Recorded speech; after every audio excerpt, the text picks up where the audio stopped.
Depuis le 26 juillet 2023, le peuple de Guinée, à sa tête le Comité national du Rassemblement pour le développement, CNRD, suit avec beaucoup d'intérêt l'évolution de la situation sociopolitique en République sœur du Niger, qui a conduit à la prise de responsabilité par le Conseil national pour la sauvegarde de la patrie, CNSP. Les autorités guinéennes rendent un hommage aux braves populations du Niger pour leur sens élevé de patriotisme et saluent l'esprit républicain et la maturité des forces de défense et de sécurité qui ont privilégié l'intérêt supérieur de leur nation en choisissant de se réunir pour trouver ensemble des solutions aux problèmes nigériens. Le CNRD reste convaincu que les nouvelles autorités mettront tout en œuvre pour garantir la stabilité et la concorde au Niger et dans la sous-région. Les mesures de sanctions préconisées par la CEDEAO, incluant une intervention militaire, est une option qui ne saurait être une solution aux problèmes actuels, mais entraînerait un désastre humain dont les conséquences pourraient aller au-delà des frontières du Niger. De ce fait, le CNRD s'abstient d'appliquer ces sanctions illégitimes et inhumaines contre le peuple frère et les autorités nigériennes et exhorte la CEDEAO à revenir à de meilleurs sentiments.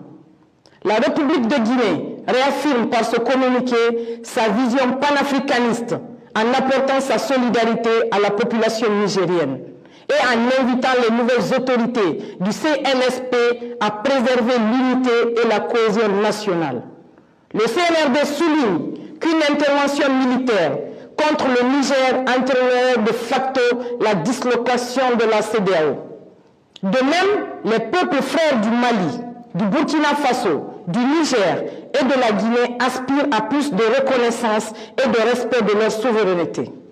Par ailleurs, le CNRD tient à préciser que les sanctions prises et les menaces proférées lors du sommet du 30 juillet 2023 n'engagent nullement la République de Guinée.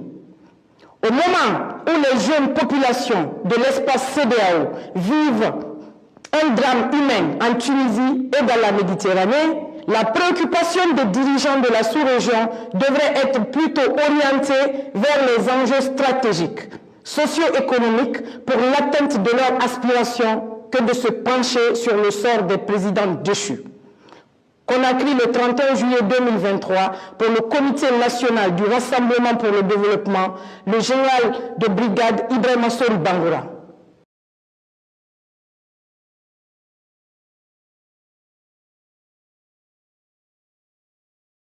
Merci Nathalie Kaoré. Communiqué conjoint numéro 001 du Burkina Faso